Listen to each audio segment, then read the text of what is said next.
Hot water వస్తలేదు. తెలుసు కదమ్మా, ఎక్స్ట్రా పేమెంట్ అయితేనే హాట్ వాటర్ వస్తుంది. ఎక్స్ట్రా పేమెంట్ చేసాము, ఓన్లీ 1 బకెట్ ఇస్తున్నారు. మళ్ళీ నీకు 10 బకెట్లు కావాలి ఏంది? పోయి డ్యామ్ గేమ్ కడతావే ఏంది? This is ridiculous.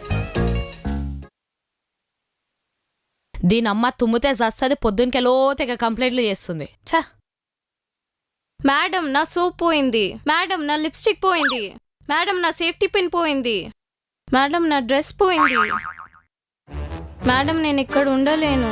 ఎందుకు, ఏమైంది? There is no uppu in the pappu, no electricity, no heater, no wifi. బయట ఎండ మండింగ్, చెమట పుట్టింగ్. నాకు ఇరిటేషన్ పుట్టడం. I really can't stay. Madam first వాడిని తీయండి. పోచోడికి బ్రాండ్ అంబాసిడర్ లా ఉన్నాడు. వాడి గురించి ఏం టెన్షన్ పడకు. 40 ఏళ్ళు వచ్చిన వాడికి ఇంకా పెళ్లి కాలేదంటే వాడి గురించి అర్థం చేసుకో నువ్వు ఇంకా.